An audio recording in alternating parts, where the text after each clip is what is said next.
আসসালামু আলাইকুম, স্বাগতম সবাইকে। আগামীকালকে এইচএসসি ফিজিক্সের ফার্স্ট পেপার পরীক্ষা। সো এই ফিজিক্স পরীক্ষার আগে যাদের যাদের এখনো তেমন কোনো কিছু পড়া হয় নাই বা কি কি পড়বো এই নিয়ে কনফিউশনের মধ্যে আছি, ভাই আসলে এ প্লাস আসবে কিনা, এই জিনিসপত্রগুলো নিয়ে কনফিউশন কাজ করতেছে। সো তোমাদের জন্য আমরা আজকে একেবারে ফিজিক্স ফার্স্ট পেপারের যাবতীয় যা যা কিছু পড়া লাগবে, সাজেশন রিলেটেড যা যা কিছু লাগবে সবকিছু আজকের ক্লাসে আমরা গুছাই দেবো। তো দেখো, প্রথমে আমরা চ্যাপ্টার গুলার একেবারে টপিক গুলা দেখে নিতেছি যে কি কি টপিক থেকে আমাদের কোশ্চেন গুলা আসে বা কোশ্চেন গুলা আসবে, এন্ড পরবর্তীতে চ্যাপ্টার গুলো আমরা সিলেক্ট করে দিব যে কোন কোন চ্যাপ্টার গুলা তোমার এই মোমেন্টে সহজে তুমি শেষ করতে পারবা। তো আসো, প্রথমে আমরা শুরু করি ভেক্টর দিয়ে। তো ভেক্টরের প্রথমেই যেটা পড়া লাগবে সেটা হচ্ছে ভেক্টরের ক্রস গুণ। ভেক্টরের ক্রস গুণ কখন কখন আমাদের পড়া লাগতো ভাইয়া? ভেক্টরের ক্রস গুণ পড়া লাগতো হচ্ছে আমাদের ক্ষেত্রফল নির্ণয় করার সময়, তাই না? ভেক্টরের ক্রস গুণ আমাদের লাগতো হচ্ছে ক্ষেত্রফল নির্ণয় করার সময়। তো ক্রস গুণ পড়ার সময় এই জিনিসটা একটু মাথায় রাখা লাগবে যে ক্রস গুণ থেকে কি কি প্রশ্ন আসে। সাপোজ কোন একটা সামান্তরিকের দুইটা সন্নিহিত বাহু দিয়ে দিছে, তখন ওই সামান্তরিকের ক্ষেত্রফল কেমনে বাইর করবো সেটা কিন্তু আমাদের ক্রস গুণ দিয়ে করতে হবে। সামান্তরিকের দুইটা কর্ণ দেওয়া আছে, দুইটা ভেক্টর দুইটা সামান্তরিকের কর্ণ নির্দেশ করে, তাহলে সেই ক্ষেত্রে ওই সামান্তরিকের ক্ষেত্রফল কত হবে সেটাও কিন্তু ক্রস গুণ দিয়ে করতে হবে। একটা ত্রিভুজের দুইটা সন্নিহিত বাহু দেওয়া আছে ভেক্টর হিসেবে, তাহলে তখন কি করতে হবে? ওই ত্রিভুজের ক্ষেত্রফল বাইর করতে গেলে ক্রস গুণ দিয়ে করতে হবে। তার মানে ভেক্টরের ক্রস গুণ পড়ার সময় প্রথমেই যে টপিকটা আসবে সেটা হচ্ছে কোন একটা বহুভুজের ক্ষেত্রফল বের করা। তারপরে ক্রস গুণ থেকে আর কি আসে? দুইটা ভেক্টর সমান্তরাল কিনা। দুইটা ভেক্টর সমান্তরাল কিনা এটা আমরা কেমনে বাইর করি? ওই যে দুইটা ভেক্টরের ক্রস গুণফল যদি 0 হয় তাহলে আমরা বলি যে ভেক্টর দুইটা পরস্পর সমান্তরাল। তো এই জিনিসপত্রগুলো কিন্তু ক্রস গুণ থেকে আমাদের হয়ে যাইতেছে। এরপর আসি আমরা ডট গুণের ক্ষেত্রে। সো ভেক্টরের ডট গুণের মধ্যে ভাইয়া কি কি পড়া লাগে? ডট গুণের মধ্যে পড়া লাগে হচ্ছে যে দুইটা ভেক্টর লম্ব কিনা, দুইটা ভেক্টর পরস্পর লম্ব হবে কিনা, উপাংশ বের করা, অভিক্ষেপ বের করা, এই কয়েকটা জিনিসই কিন্তু আমাদের ডট গুণ থেকে আসে। এখান থেকে একটু খেয়াল রাখতে হবে যে অভিক্ষেপ কিন্তু হচ্ছে ভাই একটা স্কেলার রাশি, আর উপাংশ হচ্ছে একটা ভেক্টর রাশি। অনেক সময় আপনারা এই ভুলটা করেন, উপাংশ বের করতে বলছে আপনারা অভিক্ষেপ বের করে দিয়ে চলে আসছেন, অথবা অভিক্ষেপ বের করতে বলছে উপাংশ বের করে দিয়ে চলে আসছেন। দুইটা জিনিস কিন্তু সেম নাই, দুইটা জিনিসের ডিফারেন্সটা একটু জাস্ট দেখা যাবে। স্রোত নৌকা, এটা নতুন করে বলার কিছু নাই, ম্যাথের গতিবিদ্যার মধ্যে পড়ছেন, ফিজিক্সের ভেক্টর ফার্স্ট পেপারে পড়ছেন। দুই জায়গায় পড়তে পড়তে স্রোত নৌকার কি কি টাইপের অঙ্ক আসে, জাস্ট 5টা টাইপের অঙ্ক আসে। গতিবিদ্যার ক্লাসটা একটু করে নিন স্রোত নৌকার পার্টটুকুতে, তাইলেই কিন্তু আপনার স্রোত নৌকার যে 5 টাইপের অঙ্ক আছে এগুলা কিন্তু কাভার হয়ে যাবে। আয়ত একক ভেক্টর দ্বারা ভেক্টরের প্রকাশ। সাপোজ কোন একটা ভেক্টরের আমার স্থানাঙ্ক দেওয়া আছে, তো স্থানাঙ্ক দেওয়া থাকলে ভেক্টরটা কেমনে বের করতে হয় সেই জিনিসপত্রগুলো আয়ত একক ভেক্টর দিয়ে প্রকাশ করতে হবে। তারপর কি আছে? Vector calculus.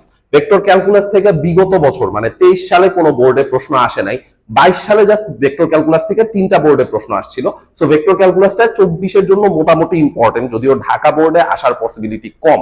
বাদ বাকি বোর্ডগুলোর জন্য ভেক্টর ক্যালকুলাস একটু দেখা যাইতে পারো, যেহেতু 22 সালে প্রশ্ন আইসা গেছে, 24-এও প্রশ্ন আসার পসিবিলিটি আছে। আর এইখানের যে সিকোয়েন্সটা লেখা আছে, এই সিকোয়েন্স কিন্তু সবচেয়ে বেশি কোন টপিকটার থেকে প্রশ্ন আসছে সেইটার অনুযায়ী লেখা আছে, মানে সেই পার্সেন্টেজ অনুযায়ী সবচেয়ে বেশি ভেক্টরের ক্রস গুণ থেকে প্রশ্ন আসছে, এরপর ভেক্টর চ্যাপ্টার থেকে ভেক্টরের ডট গুণ, এরপর স্রোত নৌকা, এরপর আয়ত একক ভেক্টর দ্বারা ভেক্টরের প্রকাশ।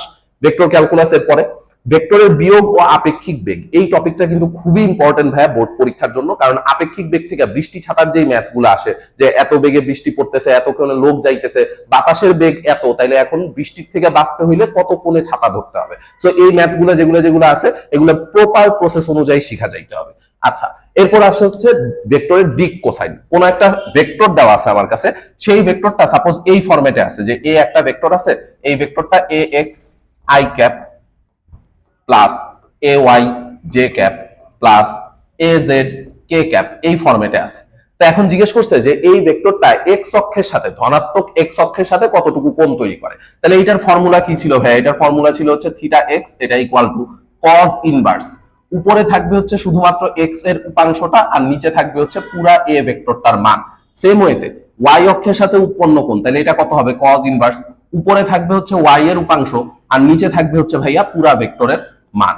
জেড অক্ষের সাথে উৎপন্ন কোণ, এটাও তো ভাইয়া সেম, তাই না? কজ ইনভার্স, উপরে থাকবে হচ্ছে জেড এর উপাংশ, আর নিচে থাকবে হচ্ছে পুরা ভেক্টরের মান। সো এইটা অনেক ক্ষেত্রেই অনেকগুলা বোর্ডেই বা অনেকগুলা ক্লাসে করানোর সময় টিচাররা আসলে এটা খুব একটা ইম্পর্টেন্স দিয়ে করায় না, বাট এটাও কিন্তু ভেক্টরের দিক কোসাইন থেকে টপিক বিভিন্ন বোর্ডে বিগত বছরগুলোতে আইসা গেছে। ভেক্টরের সামান্তরিক সূত্র, সামান্তরিক সূত্রের ইম্পর্টেন্স এখানে সবচেয়ে কম, কারণ ম্যাথের স্থিতিবিদ্যার মধ্যে বা ম্যাথের গতিবিদ্যার মধ্যে আপনারা আবারও নতুন করে সামান্তরিক সূত্র শিখেন।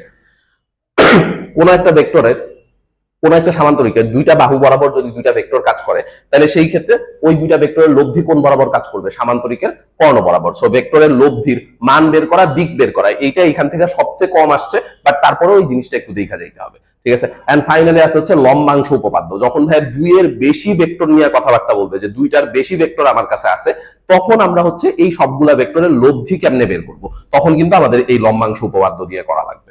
অবস্থান ভেক্টর নির্ণয়, যে কোনো একটা ভেক্টরের পজিশন ভেক্টর দেওয়া আছে আমার কাছে, ওই ভেক্টরটা কত হবে সেটা আমাদের বের করতে বলছে, বা ওই ভেক্টরের মান বের করতে বলছে। তো এই জিনিসটাও কিন্তু ইম্পর্টেন্ট। এন্ড লাস্টলি হচ্ছে আমাদের ভেক্টরের উপাংশ।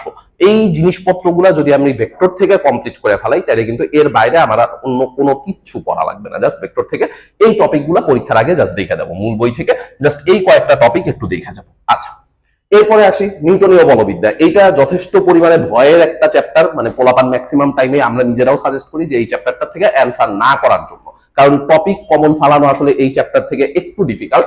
তারপরেও যেই টপিকগুলো থেকে বিগত বছরে আসছে, রাস্তার ব্যাংকিং, এইটা মনে করেন যে একেবারে 5 স্টার দিয়ে শিখা যাবে, ঠিক আছে। নিউটনীয় বলবিদ্যা বাদ বাকি অন্য কোনো টপিক যদি নাও পড়ে যায়, রাস্তার ব্যাংকিং যদি জাস্ট পড়ে যায়, কপাল ভালো থাকলে ওখান থেকে একটা 10 মার্কের সিকিউ কমন পড়ে যেতে পারে, কপাল ভালো থাকলে এই জিনিসটা হওয়া পসিবল। সো রাস্তার ব্যাংকিং, ঘর্ষণ ছাড়াটা, এখন কিন্তু ঘর্ষণ মুক্ত সহ যেটা আছে সেটা শিখতে যায় না, কারণ ঘর্ষণেরটা শিখা আসলে এই মোমেন্টে মূল নিয়মে মনে রাখতে পারবেন না। জাস্ট tan θ = v²/rg অথবা tan θ = h/d, এই দুইটা ফর্মুলা দিয়ে যদি অঙ্ক আসে, বা প্রিভিয়াস ইয়ারে যে অঙ্কগুলো আসছে এই অঙ্কগুলো জাস্ট করে যান, এই মোমেন্টে আর এক্সট্রা কোনো কিছু পড়ার দরকার নেই। বাট যাদের ইচ্ছা আছে যে আমি নিউটনীয় বলবিদ্যা অ্যান্সার করব, রাস্তার ব্যাংকিং এটা তো পড়তেই হবে। কৌণিক ভরবেগ, জড়তার ভ্রামক, বিভিন্ন বস্তু দেওয়া থাকে আমাদের কাছে, আমরা ইউজুয়ালি 9টা করে কেস শিখাই, যে আমাদের কাছে একটা আয়তাকার ঘনবস্তু থাকলে এটা জড়তার ভ্রামক কিরকম হবে, চাকতি থাকলে কিরকম হবে, গোলক থাকলে কিরকম হবে, ফাঁপা গোলক থাকলে কিরকম হবে। এই কেসগুলো দেখবেন ইসাক স্যারের বইয়ের মধ্যে সুন্দর মতো টাইপ ওয়াইজ দেওয়া আছে। সো ওই প্রবলেমগুলো জাস্ট একটু পরীক্ষার আগে দেখা যাবে। কেন্দ্রমুখী ত্বরণ, একটা সুতা ঘুরাইতেছে, সো ওই সুতাটা ঘুরানোর মুভমেন্টে এর কেন্দ্রের দিকে কতটুকু ত্বরণ কাজ করতেছে, বা কেন্দ্রের দিকে কতটুকু বল কাজ করতেছে, ত্বরণটা বের করতে পারলেই তো আমি বলের পরিমাণ বের করে ফেলাইতে পারবো, তাই না?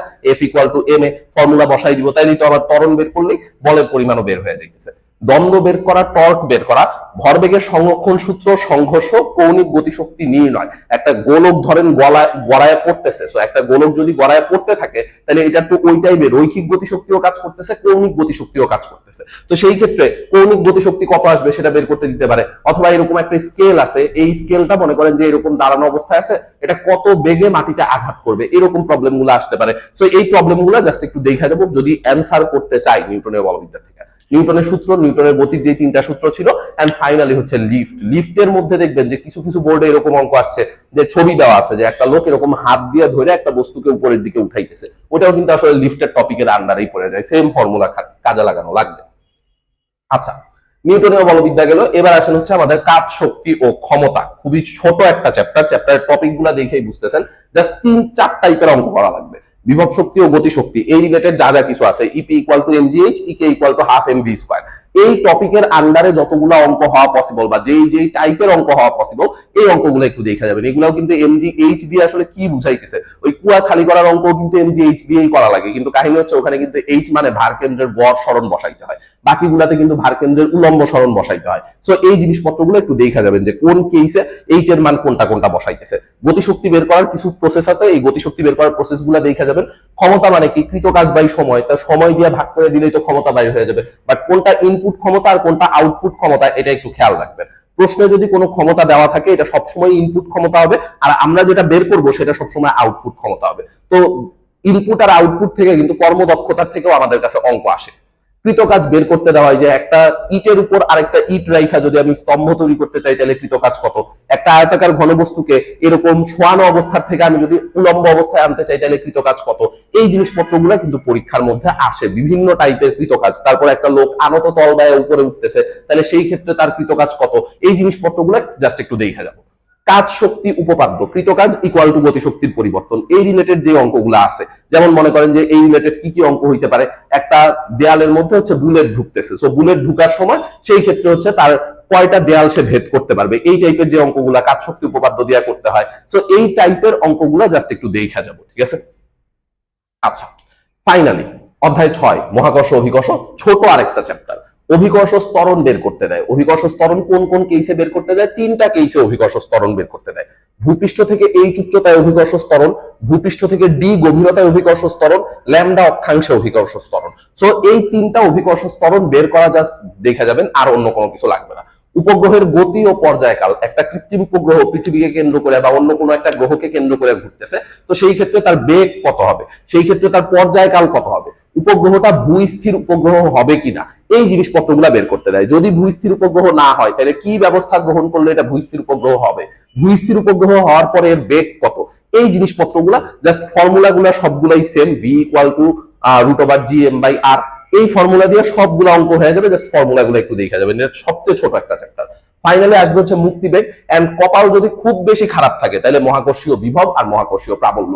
স্থির তড়িতে আপনারা যে স্থির তড়িৎ বিভব শিখে আসছেন বা প্রাবল্য শিখে আসছেন, ওই ফর্মুলাগুলোই কিন্তু এখানে অ্যাপ্লিকেবল হয়। সো ওই ফর্মুলাগুলোর সাথে একটু রিলেট করে পড়ে যাবেন, এগুলো এখন আর বেসিক থেকে পড়ার দরকার নেই। কপাল খারাপ থাকলে এই জিনিসটা পরীক্ষায় আসতে পারে, আমি আবারও বলতেছি, কপাল ভালো থাকলে উপরের 3টা থেকেই কোশ্চেন চলে আসবে, বাদ বাকিগুলো থেকে কোশ্চেন আসার কোনো সম্ভাবনাই নাই। ঠিক আছে, এরপরে কি আছে? এরপরে আছে হচ্ছে পদার্থের গাঠনিক ধর্ম, অধ্যায় 7, ইয়ং এর গুণাঙ্ক আসবে মাস্ট। যে কোনো বোর্ডের পরীক্ষা দেন না কেন, ইয়ং এর গুণাঙ্ক মাস্ট আসবেই। তারপর হচ্ছে এই যে একটা তারে বল প্রয়োগ করে আপনি হচ্ছে তারটাকে লম্বা করতেছেন বা বল প্রয়োগ করে তারটাকে খাটো করতেছেন, তো এই লম্বা বা খাটো করার সময় কতটুকু কাজ করতে হবে সেই কৃত কাজ বের করতে দেয়, পয়সনের অনুপাত বের করতে দেয়, অসহপীড়ন বের করতে দেয়, পীড়ন আর বিকৃতি থেকে অঙ্ক, আর কপাল খারাপ থাকলে এই কাঠিন্যের গুণাঙ্ক।